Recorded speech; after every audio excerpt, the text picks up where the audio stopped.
What's happening, everybody? I am the other Steve, and welcome back to the House of Kayfabe. I am, of course, here with the heavyweight trial lawyer champion of the world, Stephen P. New, the consigliere to the cult of Cornette, also maybe the consigliere for some other people. We'll find out down the line. Stephen P. New, we thought Vince McMahon was gone when all of us uneducated, stupid marks were celebrating his exit. Did you always know that he could just come back when he wants to? To quote little Stevie Van Zandt quoting The Soprano or quoting The Godfather, just when I thought I was out, they pull me back in. So if you listen to our Podfather, the God Emperor's podcast, last time I was on there with he and Brian Last talking about the Vince situation with the illegal paralegal and the use of company funds, et cetera, et cetera. We all knew that Vince was out as chairman of the board and head of creative. What everybody who knows anything about business and publicly traded corporations also knew is that Vince was still the majority shareholder of the Class A stock. So he still wielded a lot of corporate type power, even though his day-to-day was eliminated. There were other people in those positions. And the funny thing is WWE's never really been run like your garden variety large media publicly traded corporation. Even though they went public 20 years ago, it has still run in actuality very much like a private, closely held corporation that is not offered up to where you can go and buy stock of that corporation on Wall Street. So WWE's always been this kind of strange animal, but investors and investment firms love WWE. You guys remember, and when Brian and Derek and I were on the other show, we talked about, and I would pick up my phone and show just how much money I had made in the previous week when WWE's stock just shot through the roof. The very first rocket ride that it took, and they could do no wrong from like 2015 to 2018, 2019.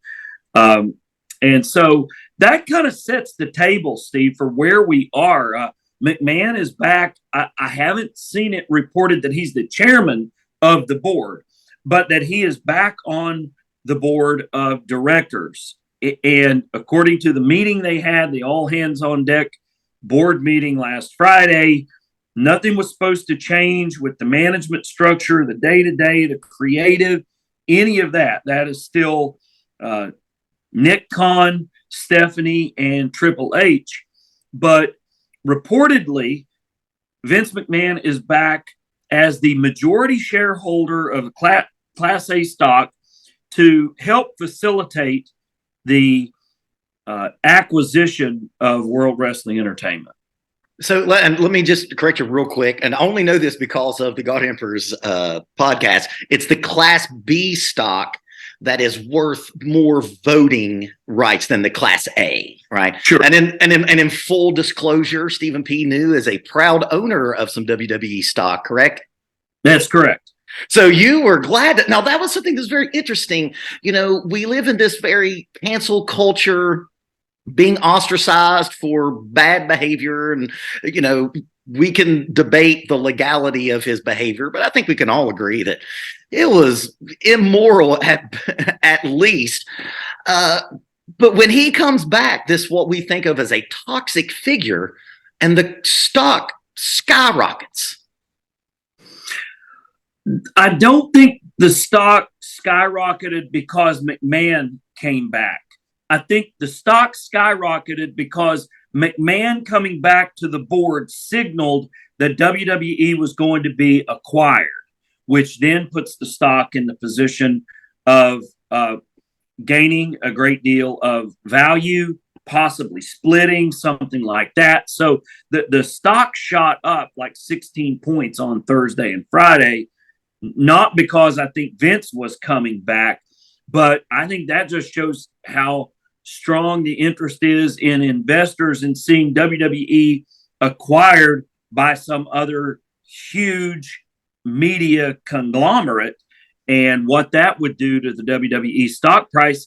And here's the thing: we've talked, and on our podcast here, Steve, me and you and the other guys have talked for a long time about WWE possibly being acquired by some other media conglomerate, both before the illegal paralegal scandal back earlier in the summer or the spring, and the new revelations about Vince McMahon that led to his ouster as the chairman of the board and head of creative. Prior to that and after, when all of those allegations came out about these illegal payments to these paralegals and things like that, the stock actually went up 4 points the day that all those stories broke. So in a way, it seems to me like that, the best disinfectant is sunlight. The more that stuff gets known, and it's not just bubbling under, or can we keep this under wraps enough for the acquisition to go through, it's actually better if they just go ahead and get this, settle up all those liabilities so that on the liability side of the sheet, you've got as little as possible. You don't have an overbloated roster, which is what they had prior to and just at the start of the pandemic. You've got these McMahon allegations and stories that hung around with him and Laurinaitis and others in management positions. You get that stuff off your board, and then you have the assets that WWE has, the talent, all of the Saudi shows, the streaming trademarks. The trademarks that they own are worth a fortune. The music that they own, the names that they own, and things like that.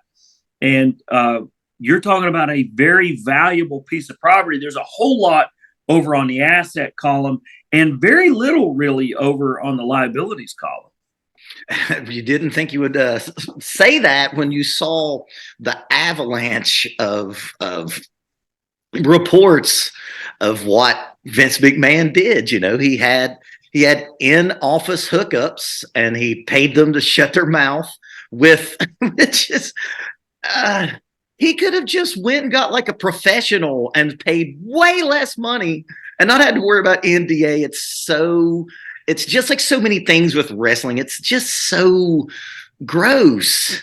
Like there's something about the outside of this business that we love that attracts just ooh. Right. Right. Right. But I mean, and truth is stranger than fiction, and art imitates life. So, I mean, as I've said on our earlier podcasts, all those times that he had Linda in the wheelchair, or he was threatening to make out with Stephanie, or he was, had Trish Stratus down barking like a dog. I mean, how much of that, was like truth is stranger than fiction type storyline writing? We didn't know those were half shoots. Yeah, we didn't know that was a working shoot there, Steve. So, but I'm serious. I think WWE has a really good chance now to try to wipe all that stuff out. And I'm going to tell you, bringing up the recent lawsuit from the referee in the 80s and all of that, I'm a plaintiff's lawyer. I'm a trial lawyer. I sue people. That's what I do for a living. I've made a good living for 25 years suing people. For this referee, in one of these cases like this, where one of the tough parts of my job is trying to find experts and things to project what the future will look like for my clients who've been wronged, sexual assault victims. I represented a couple of years ago about 70 veterans in the Beckley VA Medical Center who had been sexually assaulted by their osteopath. And also around that same time, my law partner was representing a number of young ladies, junior volunteers, nurses, co-workers, and patients who had been sexually assaulted by the same physician at two different hospitals in Beckley. One of the difficult things about those types of cases is projecting the future, right? But in a case where the act happened in 1985, The wrongful act occurred in 1985. The future has already occurred. It's like we had Marty's DeLorean. We know exactly what happened to this lady as a result of, or allegedly because of, the act in 1985. So it's going to be real interesting for those trial lawyers representing her to say this bad thing in her life happened, or that bad thing in her life happened, or she didn't have the earnings. If she had continued as a WWE referee, like Dave and Earl Hebner, for instance, or some of the ones, Tim White, who just passed away and was Andre's handler. If her career, if I were her lawyer, these are the arguments that I would make. Her career should have mirrored those careers. She was there at around the same time, and all other things being equal, her career should have mirrored those. But of course, it's a sport of professional wrestling. She could have been out in 87, or 88, and nobody ever gave her another job in the sport of professional wrestling. So it's really interesting. In my cases, I've got to kind of have an expert with expertise and a magic 8-ball to kind of say, what's the future look like here, and advise my clients about what's a good settlement amount. Here, you're looking at everything almost in reverse. So I say that to say this: those liabilities may not be as extensive as we think that they are. Let me play devil's advocate with that. It happened in 1985 or 86. I guess WWE's lawyer, will it be Vince McMahon's lawyer? Isn't it pretty easy to say, why didn't you say this back then? And it's now almost 30 years, over 30 years. God, I'm old. Since then that happened. I mean, is that kind of case that dates that far back? And also explain that we have statute of limitations, but in New York they have a special policy law that says that. Yeah, they've passed a new law that said, regardless of when you may have been sexually assaulted, we're giving you 1 year to bring the action against the perpetrator. And that's the law that actually allows her to come forward some 36 years later and bring a lawsuit that would have been barred by the statute of limitations. And I think, just from a common sense standpoint, the question is what you pose, Steve, and that is, why didn't you come forth with these allegations in 88 or 89, before your regular 2-year statute would have run?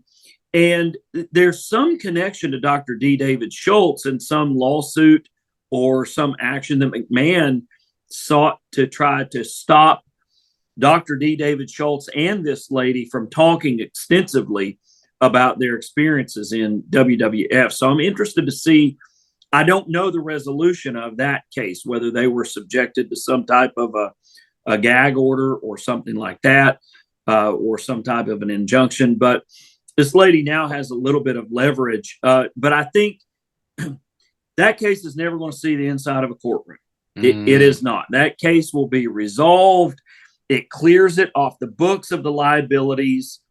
And, I've been in cases before involving coal companies where, Massey or Alpha or Arch or somebody, they needed to clear my client's lawsuit or workers' comp claim off their books so they could make their books look better for a loan or, a merger or something. An acquisition.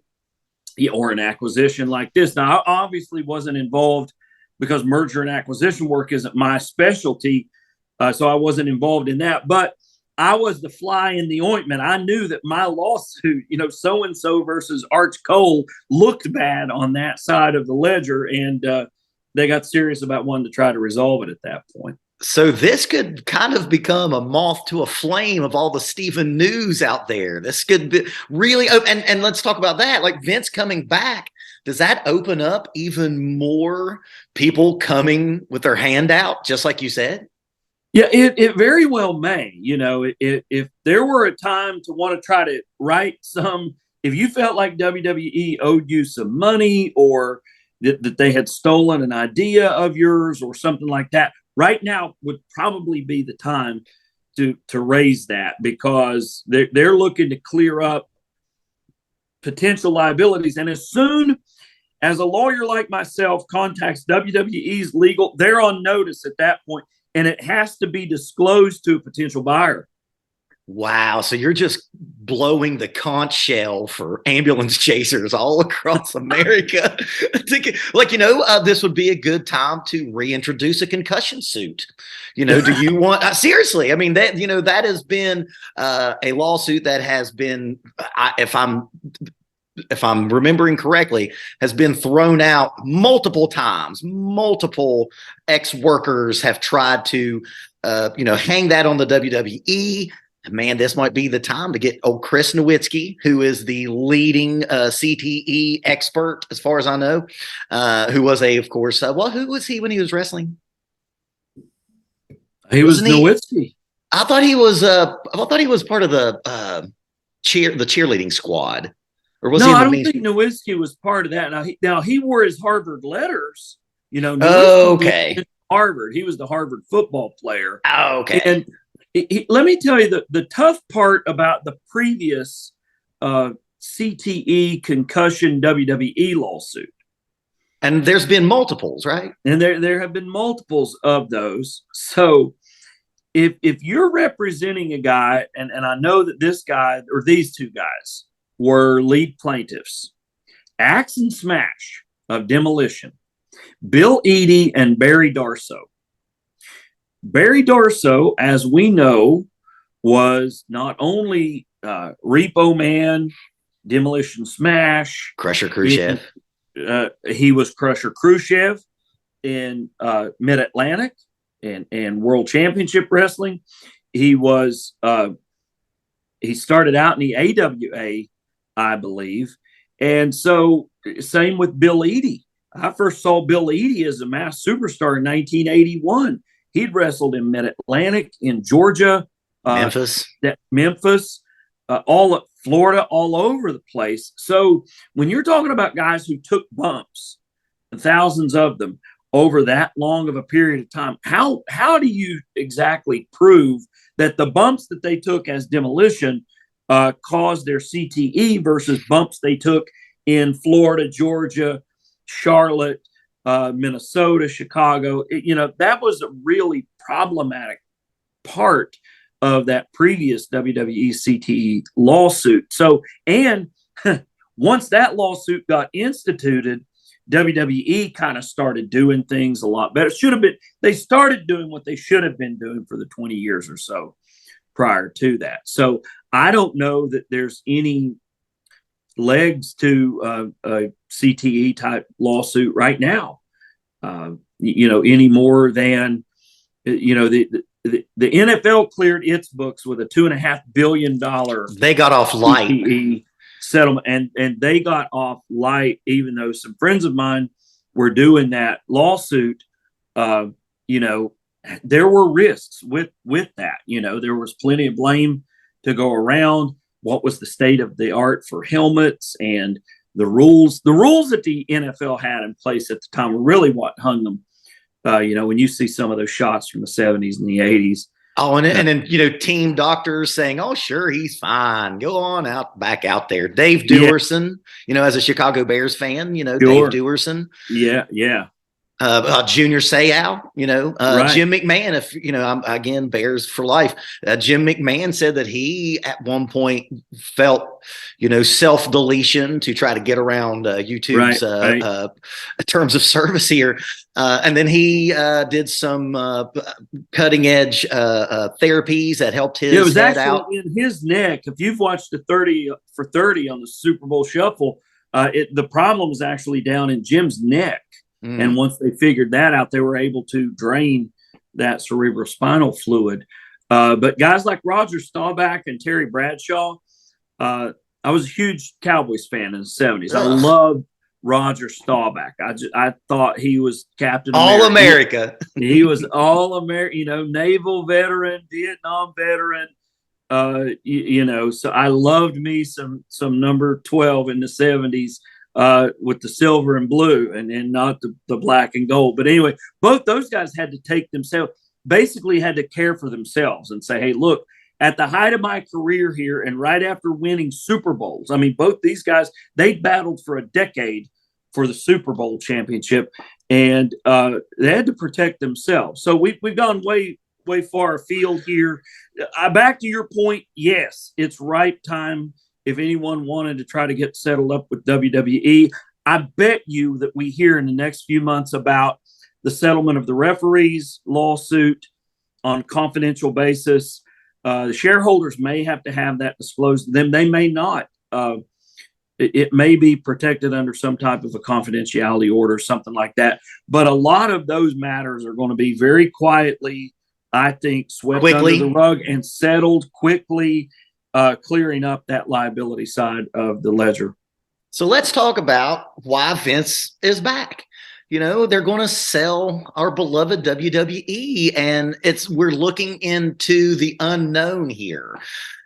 You know, I have to say that WWE has improved remarkably, in my opinion, since the Triple H era has taken over. I think that we are in or at least he is doing a retraining of the viewers. We're seeing long matches. We're still seeing too many backstage encounters. That's just that's just how modern wrestling is now. But if you think about since Triple H came back, and I mean, I think that first episode where Triple H was fully involved, it was just 20, 30-minute matches. You know, Austin Theory and Seth Rollins just tore the fucking house down on SmackDown or Raw. I can't remember. I watched too much wrestling. So now, are we going to get a Disney, which I truly hope not? Disney has destroyed enough of my childhood. I mean, they have raped George Lucas. They're about to rape him again with the Indiana Jones 5 debacle. If you don't know what I'm talking about, go search what they've done to my boy Indiana Jones. I have a son who's named after Indiana Jones. His name's Jones, not Indiana. Who would you like to see, and who do you think are the top contenders to purchase WWE? Because I read where, you know, NBC paid $1 billion just for the rights to stream and to acquire the network, right? So that's just one part of what you talked about earlier. We're talking trademarks, contracts of humans, music. That's $1 billion for just one of those aspects. What kind of money are we looking at, and who has that kind of money to pay for this stuff? I've heard that the actual value of WWE is probably somewhere between 8 to 10 billion. God. So, and about 4 to 5 of that will go to people named McMahon. The descendants, they have that set up so well that only descendants can have that Class B stock. So even Triple H can't have the the Class B stock. Right. So, you know, a company like Comcast, NBC Universal, and a lot of that has to do with McMahon's longstanding relationship with NBC, going back to Dick Enberg and, you know, Saturday Night's Main Event and that kind of stuff. And for a long time, NBC has vouched for WWF. And NBC owns USA, right? Am I right about that? Okay. Yes, Comcast owns USA and Sci-Fi, you know, if it were ever needed and that kind of thing. The Fox deal, I think, has to be renewed next year. So it would be easy to non-renew the Fox deal, put SmackDown on USA on Friday nights, and, you know, it's like nothing ever happened. And so I think NBC Universal, Comcast is a big player in this. I legitimately believe that the Saudis who have the Live Golf Tournament and put that consortium together are a real player in this. I'm a fan. I don't know if you're a golfer, but I am. And I'm a fan of everything that Liv has done. Well, Liv has made it fun. They've made golf fun. Well, they're coming to the Greenbrier. You know, the PGA pulled out of the Greenbrier. Liv's coming to the Greenbrier. So we're going to get to see some Live golf right there in the great state of West Virginia. I may come stay at your house and go to one. That'd be perfectly fine. We'll head over and check that out with our own eyes. So that's another, I think, leading source for it. And that's the government, right? Is that basically the Saudi government? They have, yes, there is a trust that the kingdom has created for ventures like Live and to do the WWE events in the kingdom, things like that. So it's a special sort of trust apart from the crown of Saudi Arabia. Of course, they owned a big part of Twitter as well. Sure, they now own a big part of Twitter. Speaking of, Musk would have been much better off to bought WWE for $8.5 billion. He wouldn't have had to do so much to fix it. It's already in the process of fixing. Like, you know, you don't have to come in and try to fix Twitter. Leave the management structure in place. Just let Triple H keep doing it, man. Do you think, and I do want to get back to who we think is going to purchase this, but as a wrestling fan, that's what I love about talking to you, because I love the law and I love wrestling, and you do both. How much better do you think the WWE has gotten since Vince McMahon has left? I think it's gotten considerably better because, you know, Vince always had those off the wall gimmicks, ideas, romance angles, you know, that was right before Miro and Lana left, you know, it had them in an angle where Bobby was stealing Lana. Then there's always something like that going on just because McMahon gets off on that kind of stuff. So the product has gotten significantly better. Never in a million years do I think Vince McMahon would have allowed Michael Cole to say Don West's name on SmackDown. Say wrestling. Right, to say the word wrestling on a wrestling show for the world's wrestling entertainment. For wrestling fans. Right, to wrestling fans. So, I mean, Triple H has always been our boy. He's about our age. He is my age, you know. And, I mean, 12, 13-time world heavyweight champion.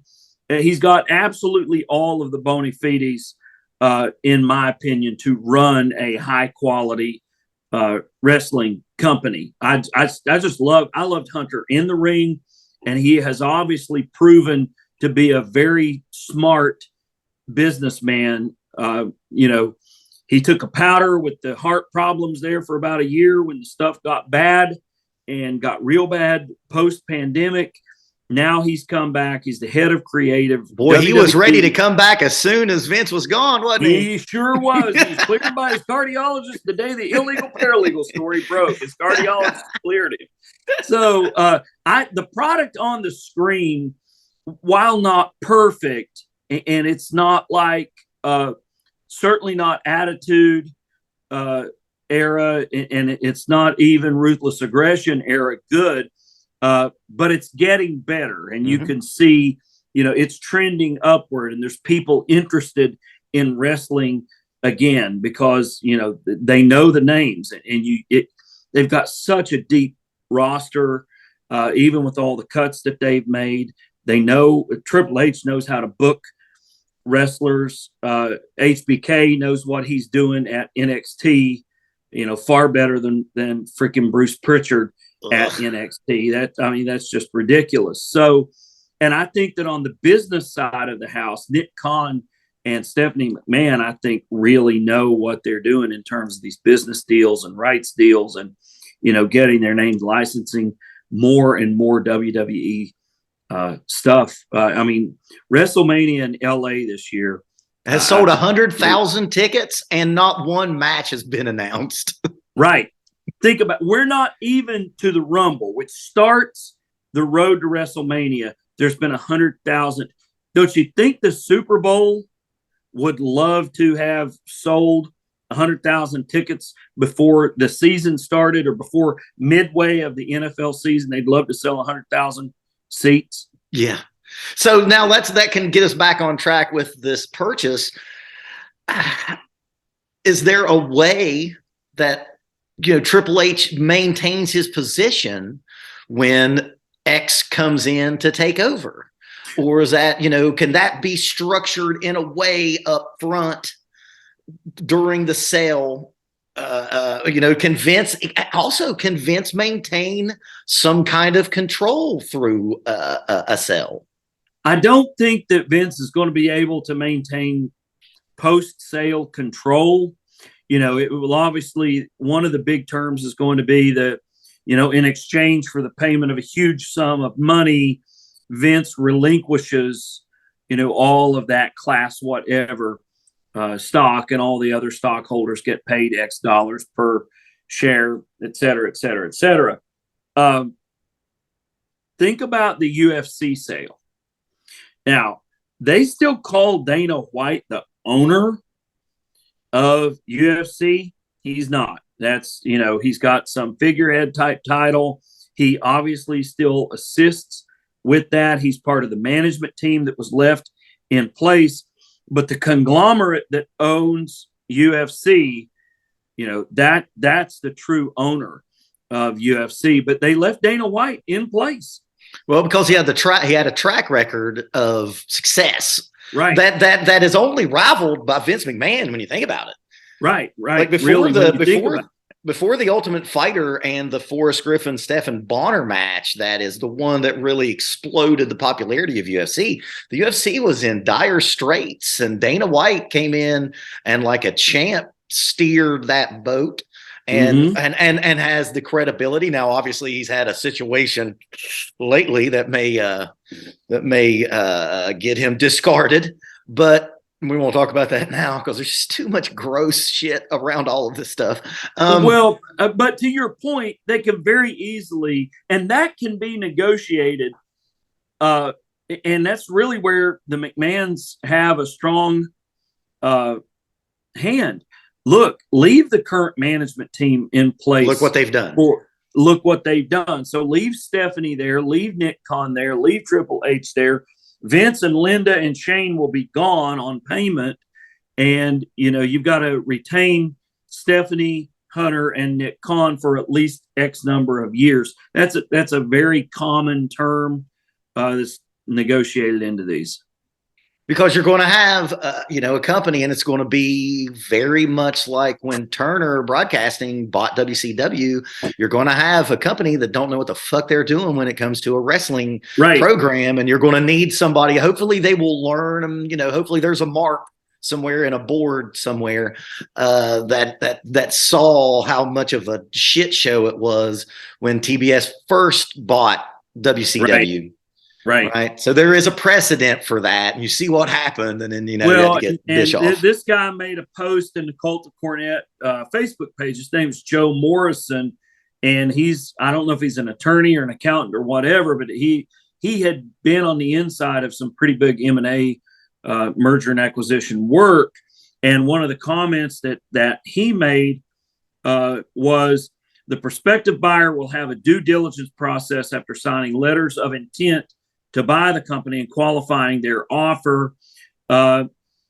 Also expect leadership to be distracted somewhat. Triple H, Stephanie, and Nick are going to have to meet with those folks, especially if they want to maintain their positions. But just like you said, with the WCW sale, if there's somebody who's smart, who has looked at the acquisition of wrestling or sports companies in the past, they'll look at the AOL Time Warner merger in the days of the mid to late 90s. They'll look at Turner Broadcasting obtaining ownership to World Championship Wrestling and some others. UFC, I think, is the best example.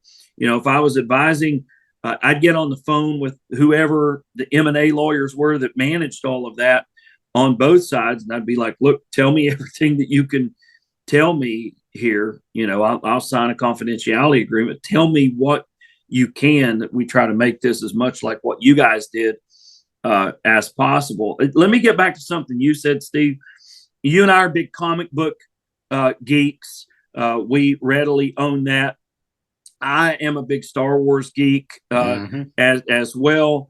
I saw the first movie in the theaters in 1977. And so, Disney owns Marvel and they own Star Wars. And unfortunately. We could sit here and talk for hours about whether that's a good thing, a bad thing. It's pretty easy. It's a terrible thing. Pretty simple. Well, I like how often I get to see new Star Wars product because you're priced in because it's a love of your life. You know what I mean? Yes. Like we've been watching it. I was a part of the Star Wars fan club. I have an unopened Revenge of the Jedi poster that only went to the last time I saw it was about $6,000 on eBay. That only went to the Star Wars fan club. I've seen them all in the theaters, and as far as I can, but I will tell I'm concerned, you, they've destroyed that. As a property. child, though, who had to live between 1977 and 1980 with only the Christmas special in between, those were hard years. And then between 80 and 83, it took me 6 years to watch 3 movies and a holiday special. And there weren't VCRs then, and you couldn't watch them over and over and over. So the fact that I get The Mandalorian and Kenobi and Andor and all of that stuff, Kenobi was fucking terrible. Mandalorian was really good. Andor was pretty good. Fucking Kenobi, Andor. Man, they just destroyed Kenobi. Goddamn. Just fucking getting cucked by a fucking 13-year-old girl all the time. Like, I know you're Princess Leia, but goddamn, he's Obi-Wan Kenobi. Can the man have a little fucking hand here? Right. So now what I have heard and what I have seen is that ESPN, the ESPN Plus app doesn't have enough content, even with showing every Division I, Division II, Division III, every college in America, from pickleball to women's swimming, you can watch on the ESPN Plus app right now, but they're desperate for more content. And an article I read this morning said that Disney's interest may be limited not to as our friend, the great Brian Last said, Disney theme parks or, Mickey Mouse in a cage match with The Undertaker, any of that other kind of stuff. Mick Foley versus Mickey Mouse for the greatest Mick of all time. Bang, bang.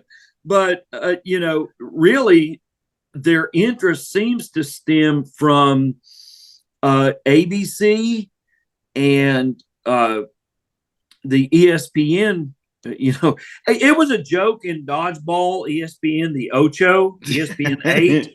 And go through and see how many you've got on basic cable with a sports packager. You got 8 or 10 of them. So, that's what they're looking for. They would look for WWE to fill the ESPN Plus streaming service and all of those cable, ESPN, the Ochos, or even if you wanted to put Monday Night Raw on one of ESPN2 or something. I mean, it's always funny. It's up against Monday Night Football during football season, but and if you know anything about ESPN over the last 5 years, they've hemorrhaged subscribers. It's the reason why they went after UFC after shunning it for so long.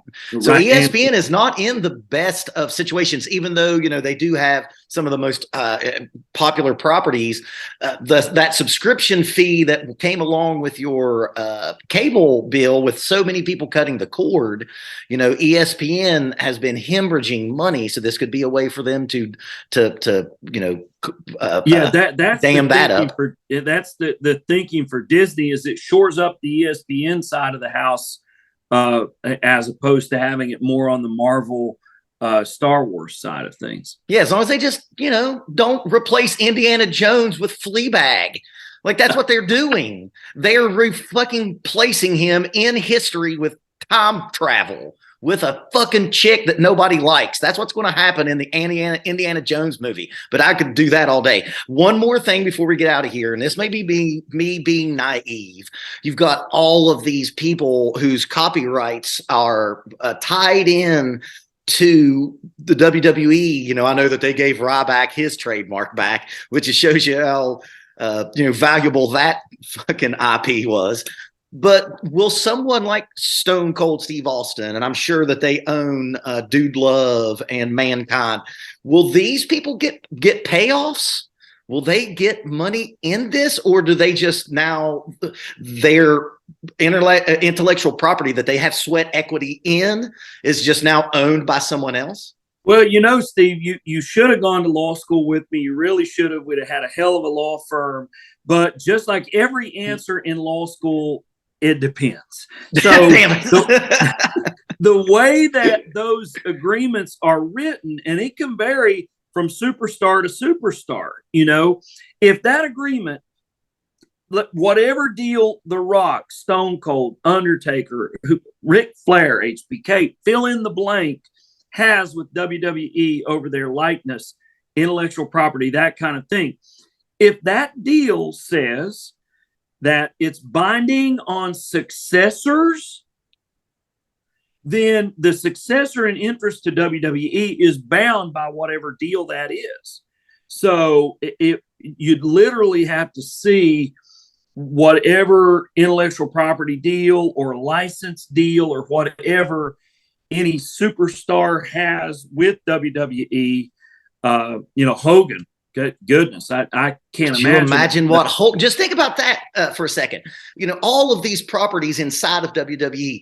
How much is Hulkamania, red and yellow, and I guess black and white too? How much is that worth by itself?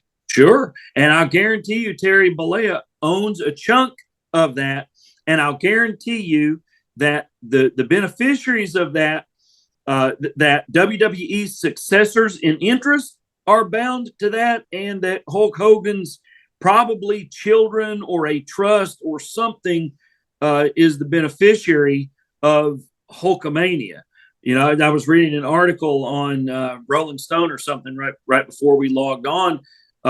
Sean Lennon inherited John's publishing rights. Jesus Christ. And now Julian had to sue, I think, in the UK because there's laws about children born of the marriage. In West Virginia, if you're a guy and you die and you leave a widow and a new kid and you had a new kid by wife number one, that estate gets split, absent a will or something, that estate gets split 50-50. Previous child would get 50, new wife and child would get the other 50. Seems fair. So, yeah. And so kind of the same thing. Julian actually had to come forth and sue because I don't believe John had a will to get his share of the publishing rights. But Sean Lennon, he was born in 1979 or 80, 42, 43, 44 years old. He lives off of the publishing rights, his share of the publishing rights of Beatles music. Yeah, could you imagine that? Man, not having to work. And that's what Sean says. Sean says, look, everybody just thinks I'm this freeloader. And I'm like, well, dude, you kind of are. You split your 1/4 with your brother. Okay, say it's an 1/8. Okay, and you split it with George Harrison's estate. Paul's still alive. Ringo's still alive. And, you split your 1/4 with your half brother. The most valuable collection of music that's happened in the 20th century. Right. And so, I can't even fathom what that's worth. Look at what the Revolver box set sold this Christmas. Yeah. 60 years, 58 years after Revolver was released, they released a box set. And it's incredible what the numbers did. And I'm sure it was a 3-digit box set, right? I'm sure it was a couple $100. It was my daughter's big Christmas gift this year. I think it was $279. Oh, God love the Beatles and God love WWE, Yes. I think that we're all cautiously optimistic. I think that if you were to poll wrestling fans and WWE fans, I think everybody would want it to stay the way it is right now, the way it was with Vince at the house and Triple H running things. But of course, change waits for no man. Are you hopeful for the future of WWE? That's how we'll end it. I am, because I'm hopeful that something like the Saudis and that trust, not somebody, I don't care who it is, really. I don't care whether it's Netflix, ESPN, Disney, NBC, Comcast. I think it's the most natural, logical purchaser and acquirer of WWE. But I just want it to be good. I want it to be as good as it possibly can be, because, man, we are getting ready to start the road to WrestleMania. It starts with the Royal Rumble in a couple of weeks. And I'm just telling you, me and you and all of our guys on the House of Kayfabe, that's like a 4-month-long holiday. That's Christmas. That's Christmas time. Christmas is it. It's the road to WrestleMania, and we've all been together. Some years when the road to WrestleMania had a lot of potholes on it and looked like Gilbert Creek, and we've been on it when it was a golden road, man. When it was just great from the Rumble all the way up to the final night, the final strike of the bell on WrestleMania. And the thing is, the great Brian Last brought this up. Boy, they're going to hot shot the shit out of this. And remember when we did, and oh, by the way, please go like and subscribe and share all of our stuff out. Hit us in a comment down there. It really helps us with the algorithm. And if you go back and watch our WrestleMania preview, I said that Stone Cold Steve Austin was going to go do a match. Now, if you are an Instagram follower of Stone Cold Steve Austin, he is daily posting workout videos. I'm telling you, Vince McMahon is going to want to get, and it just makes sense, right? You want your product to be as valuable as it possibly can when you have someone coming in to write a check. You're going to see The Rock at WrestleMania. I think Stone Cold Steve Austin's coming back for another run. His Instagram went from drinking beer and shooting animals and hanging out on the farm to everyday workout fucking videos. I think that we're going to see a lot of our favorites come back, and I think this is going to be the year of the hot shot. I think they hot shot this for a potential buyer to say, look what you've got right here. If you want to use this and you want to pay these guys, pay these legends to come back and come to the All Access, which, by the way, if anybody from WWE is listening, I think you guys are missing the marks. See what I did there? You guys are missing the marks by letting companies like WrestleCon and WrestleCade and these indie shows and things like that bring these legends in for something like WrestleCon. And WrestleCon. Don't get me wrong, I love WrestleCon, but that's where you got to go to see the legends. WWE ought to have those guys over there at All Access, and everybody ought to be making money that way. And that's the problem, is you go to All Access. I love that you get to interact with the new superstars, but if you had a Legends Day at All Access, I'm telling you, that's money for the boys and girls. It's money for the company. It's great exposure. Well, we've seen it, last 2 years at WrestleCade, we have seen all of these former legends just make buckets and trash bagfuls of money from the marks, getting stuff signed, getting pictures taken. And, half of WrestleCade this year was former WWE talent. Right. If you were in the main room, and then, the main event guy was, of course, the Big Show. Of course, Paul White is with the AEW right now. He's going to end up back at WWE so he can get into the Hall of Fame. But, I mean, that's 2/3 of the room is WWE former superstars. You remember 2 years ago, we went down there and Sergeant Slaughter was right across from our table. You couldn't believe what a line Slaughter had. People getting G.I. Joe merch signed and that kind of stuff. It was crazy. The lines that a guy like Sergeant Slaughter, and I love him, that a guy like him still draws. If you brought the Midnight Express, Jim Cornette, the Rock and Roll, just all of those guys that are the mainstays of an event like WrestleCade, you give them one day of your 3 at All Access, and those foreigners that come in from 55 different countries to WrestleMania, and they make a week of it, dude. They make a week of it. And here's the thing, you could make your Legends Day at All Access Sunday morning, because what's everybody else doing? Your guys and gals who are on the roster are in the building prepping for their match that day. Those legends are at breakfast with the legends for WrestleCon. If you're WWE, make that yours. Anyway, I'll get off my soapbox. But yeah, I mean, that's a good idea. Trademark Stephen P. New. So there is another lawyerly wrestling breakdown from the heavyweight trial lawyer of the world, the man who is so famous in his home state, they named a river after him, Stephen P. New. I am the other Steve. And if you all enjoyed all that, we have a ton of content in the backlog. Please go check it out. We've got analysis, we've got previews, we've got reviews, we've got bitching and complaining and moaning, and we've also got three guys that love to collect figures and cards. So if y'all like all that, please check us out. I'll see you all next time. Thank you, Steve.